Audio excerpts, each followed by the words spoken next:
हमारे बीच में है, एक कन्फ्यूजन हमारे बीच में है, जिसको मैं भी अपने शिविरों में बार बार उसको दोहराता हूँ या उसकी शुरुआत ही वहां से करता हूँ। ये भ्रांति को मिटाना राष्ट्रीय बौद्ध महासभा का भी उद्देश्य है। वो कन्फ्यूजन क्या है, वो भ्रांति क्या है, इस बात को हमको समझना है। 2500 पहले बुद्ध हुए, बुद्ध ज्ञान के शिखर पर गए। बुद्ध को बुद्धत्व प्राप्त हुआ, बोध गया में उन्हें ज्ञान प्राप्त हुआ और उसके बाद में उन्होंने अपने कार्य आंदोलन को अंजाम दिया, क्रांति को अंजाम दिया। लेकिन 2500 के बाद हम ये देखते हैं, जब बाबा साहब अम्बेडकर ने जिस तरह से जिक्र किया कि बौद्ध धर्म जो है वो अपने मूल स्वरूप में नहीं, बौद्ध धर्म में बहुत सी बातें ऐसी जोड़ दी गई है जिनका बुद्ध के आंदोलन से संबंध दिखाई नहीं देता है, लेकिन फिर भी उन्हें बौद्ध धर्म में शामिल कर दिया गया है। बुद्ध जो थे वो परिवर्तनवादी थे, लेकिन बुद्ध के आंदोलन को आध्यात्मिक बना दिया गया है ताकि लोग जो हैं बुद्ध का जो वास्तविक जो आंदोलन था उसको समझ ना पाए। और इसीलिए इन 2500 का जो अंतराल हम देखते हैं, तो उस अंतराल में बुद्ध की जो भी क्रांति रही है वो अपने सही स्वरूप में दुनिया के सामने पेश नहीं हो पाई। अकेले भारत की ही बात नहीं है, संपूर्ण विश्व को जब हम देखते हैं तो हम ये महसूस करते हैं कि जो बुद्ध की जो क्रांति है, बुद्ध का जो दर्शन है, बुद्ध के जो विचार हैं, वो सही रूप में दुनिया के सामने पेश नहीं हो पाए। जिसको जैसा समझ में आया उसने उसी रूप में उसे स्वीकार कर लिया। लेकिन 2500 के बाद हम ये देखते हैं कि बाबा साहब डॉक्टर अंबेडकर ये भी ज्ञान के शिखर पर पहुंचे। विद्वता की हम बात करेंगे तो दुनिया में कोई एक आदमी एक विषय में महारत हासिल कर सकता है, लेकिन बाबा साहब अंबेडकर ऐसे व्यक्ति हुए जिन्होंने अलग अलग विषयों में महारत हासिल की और इस आधार पर उन्होंने ये साबित भी किया कि आज की इस दुनिया में, आज के इस युग में दुनिया के यदि सबसे बड़े समाज शास्त्री कोई हैं तो वो बाबा साहब अंबेडकर हैं। दुनिया के आज के संदर्भ में सबसे बड़े अर्थशास्त्री यदि कोई हैं तो वो बाबा साहब डॉक्टर अंबेडकर हैं। कानून के दुनिया में इस समय कानून के संदर्भ में जब हम बात करते हैं तो हम ये महसूस करते हैं कि बाबा साहब डॉक्टर अंबेडकर जो हैं वो कानून के मामले में दुनिया के सबसे बड़े ज्ञानी हैं। और इतना ही नहीं, धर्म की भी हम जब बात करते हैं तो चाहे हिंदू धर्म का ज्ञान हो, चाहे इस्लाम का ज्ञान हो, चाहे ईसाइयत का ज्ञान हो, चाहे साम्यवाद का भी ज्ञान हो, बाबा साहब अंबेडकर पर बहुत बड़ी जिम्मेदारी थी, क्योंकि उन्हें अपने पूर्वजों से जो भी विरासत में मिला हुआ धर्म था, जिसे हम हिंदू धर्म कहते हैं, उसके लिए उन्होंने निर्णय कर चुका था कि मुझे इसका त्याग करना है। तो उन पर ये बहुत बड़ी जिम्मेदारी थी कि वो दुनिया को बता सकें कि मानवता के कल्याण के लिए कौन सा धर्म उपयुक्त है। 100% मानवता का कल्याण किस धर्म में समाहित है। और इसीलिए उन्होंने इस्लाम को भी बहुत बारीकी से जांचा, ईसाइयत को बहुत बारीकी से जांचा, साम्यवाद को भी बहुत बारीकी से जांचा, हिंदुइज्म जो है उसको बहुत बारीकी से उन्होंने जांच पड़ताल की। और जिस बौद्ध धर्म पर का उन पर बहुत प्रभाव था उसको भी उन्होंने बहुत गहराई से जांच पड़ताल किया और ये निर्णय लिया कि बौद्ध धर्म ही मानवता का सही तरीके से कल्याण कर सकता है। और इसीलिए बौद्ध धर्म के बारे में उनको लगा कि यदि इसके माध्यम से मानवता का कल्याण हो सकता है, भारत ही नहीं दुनिया को सही राह यदि कोई दिखा सकता है तो वो बौद्ध धर्म है। तो सही राह दिखाने के लिए बौद्ध धर्म की जो उन्होंने जांच पड़ताल किया, तो उन्होंने ये पाया कि बौद्ध धर्म जो है वो आज अपने मूल स्वरूप में नहीं है। उसमें बहुत सी बातें ऐसी समाहित कर दी गई हैं, ऐसी शामिल कर दी गई हैं, जिससे लोगों में कंफ्यूजन पैदा हो जाता है कि क्या करना है, क्या नहीं करना है, वास्तव में क्या है, क्या नहीं है। इस बात में ही वो भ्रमित हो जाते हैं। तो ये जिम्मेदारी बाबा साहब अम्बेडकर ने स्वयं ली। वो एक बोधिसत्व है, वो ज्ञान के शिखर पर पहुंचे हुए व्यक्ति हैं, और इसीलिए उन्होंने ये जिम्मेदारी स्वयं कबूल की। और उन्होंने बौद्ध धर्म में जो भी बातें शामिल की गई हैं, तो उसमें वास्तव में बुद्ध का दर्शन क्या था, बुद्ध की क्रांति क्या थी, बुद्ध का आंदोलन क्या था, ये सारी बातों को दुनिया के सामने उजागर, उसको पेश किया। या हम दूसरे शब्दों में कह सकते हैं कि बुद्ध की जो क्रांति है, बुद्ध का जो आंदोलन है, बुद्ध का जो दर्शन है, उसको बाबा साहब अम्बेडकर ने नए रूप से परिभाषित किया, नए रूप से उसकी व्याख्या की। और उन्होंने बहुत बड़ी एक कमी की ओर भी इशारा किया। क्या कमी की ओर इशारा किया? कि हम लोग दूसरी धार्मिक विचारधाराओं के मुकाबले कमजोर पड़ जाते हैं। एक ऐसा मामला है जिस मामले में हम कमजोर पड़ जाते हैं, वो मामला ये है कि जैसे इस्लाम के पास उनका अपना एक धर्म ग्रंथ है, जिसे वो कुरान पाक कहते हैं। ईसाइयों के पास उनका अपना एक धर्म ग्रंथ है, जिसे वो होली बाइबल कहते हैं। हिंदुओं के पास उनका अपना एक धर्म ग्रंथ है, जिसे वो भगवत गीता कहते हैं। लेकिन बौद्धों के पास में उनका अपना कोई धर्म ग्रंथ नहीं है। ये बाबा साहब अम्बेडकर ने 2500 साल के बाद इतनी बड़ी कमी को दुनिया के सामने उजागर किया। अच्छा, हमें इस बात को भी स्वीकार करना पड़ेगा, या हमको समझना है, या ये जो भ्रांतियां फैला के लोगों ने रखा हुआ है, उसका मुकाबला करके उस घेरे को हमें तोड़ने की आवश्यकता है।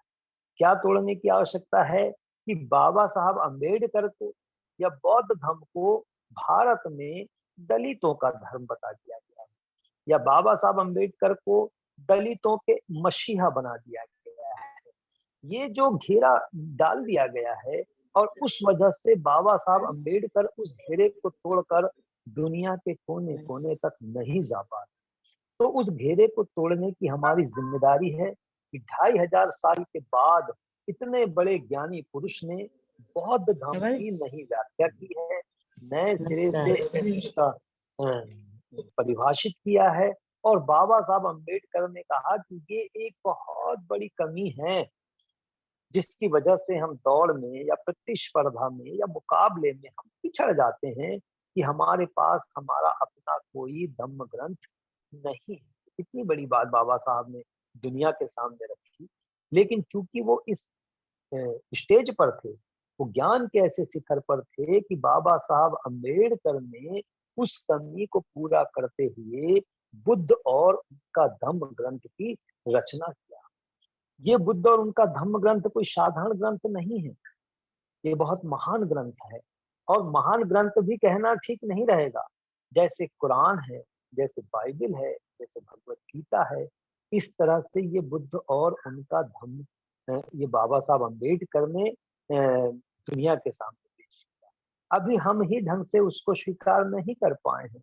ये हमारी बहुत बड़ी कमजोरी है। धर्म ग्रंथ का मतलब क्या होता है, इसको बहुत बारीकी से समझने की आवश्यकता है।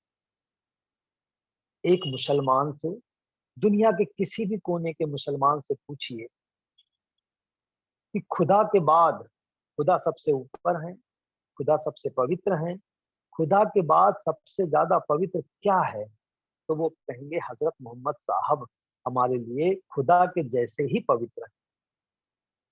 खुदा के बाद हजरत मोहम्मद साहब पवित्र हैं। हजरत मोहम्मद साहब के बाद पवित्र क्या है, या उसके ही जैसे पवित्र क्या चीज है? तो दुनिया का कोई भी मुसलमान ये कहेगा कि जितने हमारे लिए खुदा पवित्र हैं, जितने हमारे लिए हजरत मोहम्मद साहब पवित्र हैं, उतनी ही हमारे लिए कुरान पवित्र है। हम खुदा से जो भी आदेश लेते हैं या हजरत मोहम्मद साहब से आदेश लेते हैं, वो सब कुरान में है, और कुरान का ही हम पालन करते हुए अपने जीवन में जीवन यापन करते हैं। एक ईसाई से भी आप बात करेंगे, दुनिया के किसी भी कोने का ईसाई हो, जब उससे आप ये बात करेंगे तो कोई भी ईसाई इस बात को स्वीकार करेगा कि परम पिता परमेश्वर के जैसे ही ईसा मसीह हैं, और जैसे ईसा मसीह पवित्र हैं, जैसे परम पिता पवित्र है, परम पिता परमेश्वर पवित्र हैं, उसी तरह से हमारी बाइबिल भी पवित्र है। इसीलिए उसे होली बाइबिल कहा जाता है, इसीलिए उसे कुरान पाक कहा जाता है। लेकिन बुद्ध और उनके धम्म को हम बुद्ध के बराबर पवित्र अभी तक स्वीकार नहीं कर पाए। बुद्ध और उनके धम्म को हम बाबा साहब अम्बेडकर के बराबर पवित्र स्वीकार नहीं कर पाए। ये जिम्मेदारी हमारी थी। भारत के हम जो अम्बेडकरवादी हैं, जो बुद्धिस्ट हैं, उनकी जिम्मेदारी थी, और इस प्रचार को दुनिया के कोने कोने तक पहुंचाने की आवश्यकता थी कि कुरान की तरह ही, बाइबिल की तरह ही, भगवत गीता की तरह ही बाबा साहब अम्बेडकर जो बोधिसत्व हैं, उन्होंने अपनी बुद्धि से, अपने ज्ञान से, अपने अनुभव से जांच पड़ताल से इस महान ग्रंथ की रचना की है, और इस ग्रंथ के आधार पर ही हमें अपना जीवन यापन करना चाहिए। एक धर्म ग्रंथ का क्या महत्व हो सकता है, तो मैं एक बताना चाहता हूँ। बीच में आप लोगों ने देखा होगा कि जब तालिबान ने अफगानिस्तान पर कब्जा किया, तो उस समय क्या हुआ, वहां पर एक सिख सांसद थे, उनको देश छोड़ना पड़ा। तो उनका फोटो सब आया था, बाद में व्हाट्सएप में भी बड़ा वायरल हुआ था। तो उसमें वो सांसद जो थे, वहां अपनी सारी धन दौलत छोड़कर आ रहे थे, लेकिन एयरपोर्ट के बाहर उनका जो चित्र आया था, जो वायरल हुआ था, तो अपनी सारी संपत्ति, सारा धन दौलत उन्होंने वहां तो छोड़ दिया था, लेकिन उनकी जो उनका जो गुरु ग्रंथ साहब है, वो लेकर वो आए थे, और उसको ऐसे लेकर नहीं आए थे। उनका जो चित्र जो वायरल हुआ था, मशहूर हुआ था, तो वो उसको अपने सर के ऊपर रखकर लेकर आए थे। क्यों लेकर आए थे? क्योंकि उनका ये बताने का आशय ये था कि मेरी जो भौतिक धन दौलत है, उस भौतिक धन दौलत से भी ज्यादा कीमती, ज्यादा पवित्र मेरे लिए मेरा गुरु ग्रंथ साहब है। और उसको सर पे वो लेकर आए थे कि चाहे मेरी सारी दौलत छूट गई, लेकिन उस दौलत से भी बड़ी दौलत मेरा ये गुरु ग्रंथ साहब।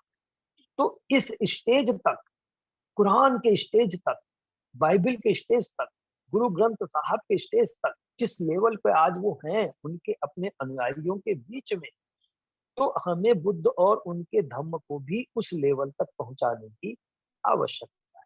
लेकिन हमारे बीच में भ्रांति क्या है, कंफ्यूजन क्या है, जो मैं बताना चाह रहा हूं, और जिसको राष्ट्रीय बौद्ध महासभा का एक उद्देश्य है, जो आज आपने विषय रखा है कि उद्देश्य क्या है, तो एक ये उद्देश्य ये है कि ये जो कंफ्यूजन हमने पैदा करके रख दिया है कि बुद्ध अलग हैं और बाबा साहब अलग हैं। बुद्ध जो हैं वो धर्म के संस्थापक हैं, और बाबा साहब अम्बेडकर जो हैं वो दलितों के मसीहा हैं या बहुजनों के उद्धारक हैं। मामला इतना ही नहीं, 40 साल के बाद जो तस्वीर उभर कर आती है बाबा साहब अम्बेडकर की, उनके अपने जीवन के, उनके अपने जीवन के आंदोलन के, तो 40 साल उन्होंने 1916 से लेकर 1956 तक जो भी कार्य किया, तो उसका अंतिम पड़ाव जो दिखाई देता है, तो वो पड़ाव केवल दलितों के मसीहा के रूप में दिखाई नहीं देता है, वो पड़ाव केवल बहुजनों के उद्धारक के रूप में दिखाई नहीं देता है। हमको ये महसूस करना चाहिए, या हमको ये समझना चाहिए कि बाबा साहब अम्बेडकर एक तरह से धर्म के संस्थापक के रूप में उभर कर आते हैं, लेकिन उन्होंने उस धर्म की संस्थापना में अपना नाम नहीं दिया। उन्होंने ये सारा का सारा क्रेडिट अपने प्रथम गुरु तथागत गौतम बुद्ध को दिया, लेकिन उसको नए रूप से पेश किया, नए रूप से परिभाषित किया, नए रूप से उसकी व्याख्या किया कि वास्तव में बुद्ध का आंदोलन क्या था, बुद्ध वास्तव में करना क्या चाहते, बुद्ध का दर्शन क्या था, बुद्ध के विचार क्या थे, उनकी फिलॉसफी क्या थी। ये सारी बातों को बाबा साहब अम्बेडकर ने अपने ज्ञान से, अपने अनुभव से, अपने संघर्ष से, ये सब बाबा साहब अम्बेडकर ने हमारे सामने ही नहीं, कभी को इस बात को इस तरह से पेश नहीं करना है कि हमारे लिए बाबा साहब ने, मानवता के कल्याण के लिए बाबा साहब ने ये काम किया, लेकिन उसमें उन्होंने सारी दुनिया को ध्यान में रखा कि आज चाहे थाईलैंड हो, म्यांमार हो, चीन हो, जापान हो, इंग्लैंड हो, अमेरिका हो, कंबोडिया हो, जो भी हो, जिस देश में भी बुद्धिस्ट लोग रहते हैं, अकेले उनको ही अपनी बातों से सहमत नहीं कराना है, बल्कि हमें जो भी और राष्ट्र हैं, उन राष्ट्रों तक ये संदेश देना है कि मानवता का कल्याण इस रास्ते से हो सकता है, महिलाओं का कल्याण इस रास्ते से हो सकता है, गरीबों का कल्याण इस रास्ते से हो सकता है, वंचितों का कल्याण इस रास्ते से हो सकता है। दुनिया में जो खून खराबा है, भाई भतीजावाद है, असमानता है, लड़ाई झगड़े हैं, वो इस रास्ते से दूर किए जा सकते हैं। इस बात को ध्यान में रखते हुए ही बाबा साहब अम्बेडकर इतने महान ग्रंथ की रचना की, लेकिन उस महान ग्रंथ को हम स्वीकार नहीं कर पाते हैं। तो बाबा साहब अम्बेडकर और बुद्ध के बीच में जो कन्फ्यूजन है, जो भ्रांति है, वो भ्रांति को हमें दूर करना है। ये राष्ट्रीय बौद्ध महासभा का एक मकसद है कि हमें बुद्ध को और बाबा साहब अम्बेडकर को अलग नहीं करना है। वो एक ही सिक्के के दो पहलू।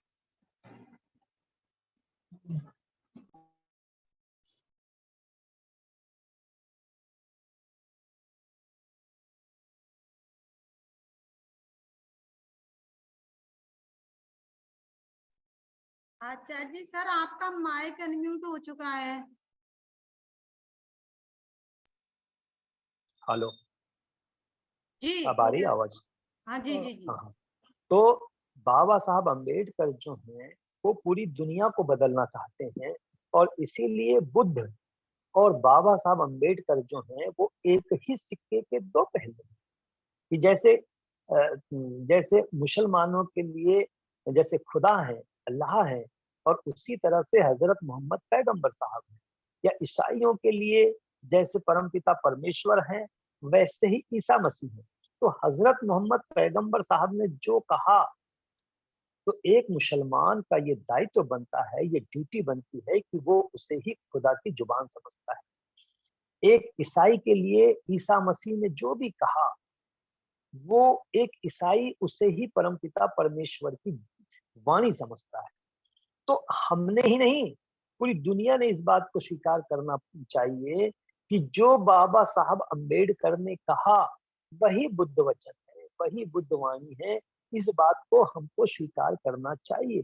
लेकिन अब बात आती है कि ये जिम्मेदारी सबसे पहले किसकी है? तो सबसे पहले उनकी है जो इस बात को स्वीकार करते हैं, जो इस बात से सहमत होते हैं, उन्हें इस बात को स्वीकार करना है, ताकि फिर हम इसका दायरा बढ़ाते बढ़ाते बढ़ाते बढ़ाते इसको देशव्यापी बना सकें। और देशव्यापी बनाने के बाद, क्योंकि दुनिया की जो नजर होती है वो भारत पर, क्यों भारत पर होती है? क्योंकि दुनिया के जो भी बौद्ध अनुयायी हैं, वो ये समझते हैं कि बुद्ध जो है, भारत जो है बुद्ध का देश है, यहाँ बुद्ध पैदा हुए, यहीं बुद्ध को ज्ञान प्राप्त हुआ, यहीं बुद्ध का महापरिनिर्वाण हुआ। तो वो बड़ा पवित्र देश समझकर यहाँ पर वो आते हैं और भ्रमण करके जाते हैं, लेकिन वो यहाँ से कोई नई बात लेकर नहीं जाते। वो नई बात क्या है? नई बात ये है कि उनके सामने ये पक्ष पेश नहीं हो पाता है कि बुद्ध की तरह ही बाबा साहब अम्बेडकर हुए हैं, और उन्होंने बुद्ध को नए रूप में पेश किया है। उस नए रूप को दुनिया के तमाम देशों ने भी स्वीकार करना चाहिए। तो इस बात को हमें समझना है, ये जो भ्रांति है, ये जो कन्फ्यूजन है, इसको दूर करना बहुत जरूरी है। और इसीलिए राष्ट्रीय बौद्ध महासभा जो है, इस तरह के शिविर लगाकर, प्रशिक्षण शिविर लगाकर केडर के करके तरह-तरह से जो भी हमारे साथी जुड़ते हैं, जो भी उपासक जुड़ते हैं, जो भी उपासिकाएँ जुड़ती हैं, उनको इस तरह की बातों से सहमत कराया जाता है ताकि पहले हमारा संगठन समझ ले, हमारे सारे संगठन के लोग जो हैं, वो इस बात को स्वीकार कर लें और फिर हम दूसरों तक भी अपनी बात को लेकर जाएँ। तो ये जो उद्देश्य हमारा है, इस उद्देश्य को लेकर भी आज हम पूरे देश भर में एक वातावरण बनाने के लिए निकले हुए हैं और उसी सिलसिले में हमारे जगह-जगह पर अलग-अलग राज्यों में शिविर भी चलते हैं, प्रशिक्षण शिविर भी चलते हैं, जिसमें हम इस तरह का अपना जो मकसद है, हमारा जो उद्देश्य है, वो हम समाज के सामने या दुनिया के सामने भी रख